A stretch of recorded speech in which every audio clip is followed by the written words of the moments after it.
15 رجب سن 60 ہجری کو معاویہ کی موت کے بعد لوگوں سے یزید کی بیعت لی گئی۔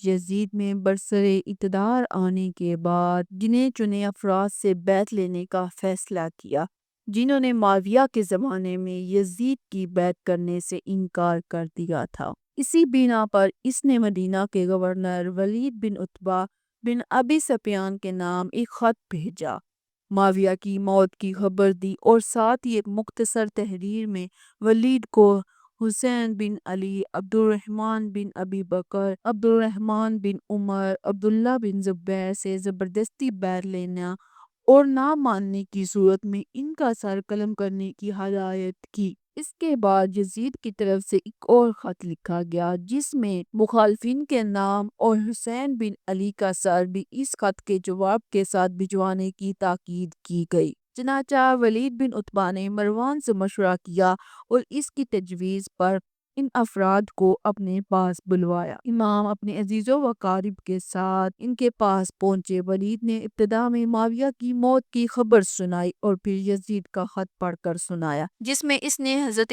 حسین سے بیعت لینے کی تاکید کی تھی۔ اس موقع پر امام حسین نے ولید سے کہا، کیا تم اس بات سے راضی ہو کہ میں رات کی تاریکی میں یزید کی بیعت کروں؟ میرا خیال ہے کہ تمہارا مقصد یہ ہے کہ میں لوگوں کے سامنے یزید کی بیعت کروں۔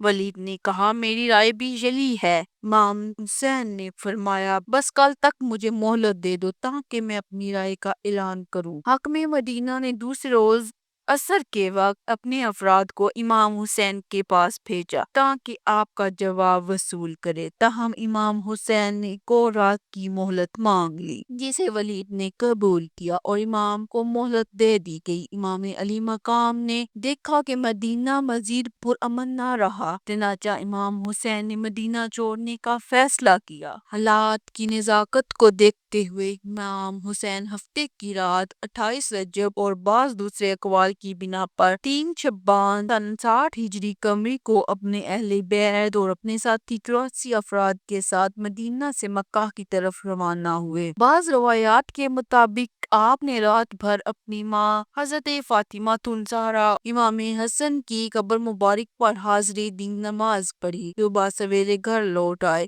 اور دوسری روایت کے مطابق آپ نے 2 راتیں اپنے نانا کی قبر پر گزاری۔ اس سفر میں سوائے محمد بن حنفیہ کے اکثر عزیز و اقارب، آپ کے فرزند، بہن، بھائی، بھتیجے اور بھانجے آپ کے ساتھ تھے۔ بنی ہاشم کے علاوہ آپ کے ساتھی 19 افراد تھے جو اس سفر میں آپ کے ساتھ تھے۔ آپ کے بھائی محمد بن حنفیہ کو جب امام حسین کے سفر پر جانے کی اطلاع ملی تو آپ سے خدا حافظ کرنے کے لیے آئے۔ اس موقع پر امام حسین نے اپنے بھائی کے نام ایک تحریری وصیت بھی کی اور اس میں کہا، میرے سفر کا مقصد فساد اور ظلم نہیں بلکہ میں صرف اپنی جد کی امت اصلاح کے لیے نکلا ہوں۔ میں امر بالمعروف اور نہی المنکر کا ارادہ رکھتا ہوں۔ میں اپنی جد اور اپنے باپ علی بن ابی طالب کی سیرت پر چلوں گا۔ امام حسین کا قیام 26 رجب 60 ہجری میں یزید کی بیعت کے انکار سے 10 محرم الحرام 60 ہجری عاشوراء کے دن آپ کی شہادت 162 دن تک جاری رہا۔ بیعت سے انکار کے بعد مکہ کی طرف ہجرت تک 7 دن لگے اور 4 مہینے اور 5 دن مکہ میں قیام کیا۔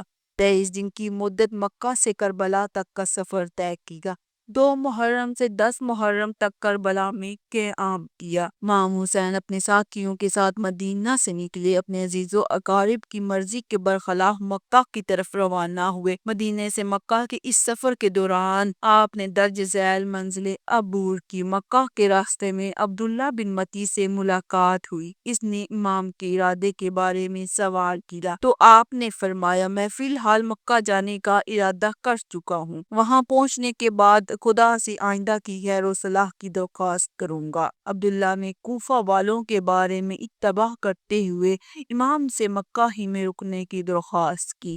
امام حسین 5 دن یعنی 3 شعبان 60 ہجری قمری کو مکہ پہنچ گئے، جہاں اہل مکہ اور اہل حرم کی زیارت پر آئے ہوئے حاجیوں نے آپ کا گرم جوشی سے استقبال کیا۔ امام حسین 3 شعبان سے 8 ذی الحجہ تک یعنی 4 مہینے سے زیادہ مکہ میں قیام پذیر رہے۔ مکہ میں آپ کی تشریف آوری کی خبر سن کر مکہ کے لوگ نہایت ہی خوش ہوئے۔ صبح و شام آپ کے وجود مبارک سے فیض یاب ہوتے رہے، جو عبداللہ بن ابی زبیر پر نہایت ہی سخت گزرتا تھا، کیونکہ وہ اس امید میں تھا کہ مکہ والے اس وقت تک اس کی بیعت نہ کریں گے جب تک امام حسین ان میں موجود ہیں۔ ذی الحجہ 60 ہجری میں امام حسین نے حرم حج توڑ کر عمرہ انجام دیا اور مکہ مکرمہ سے روانہ ہوئے۔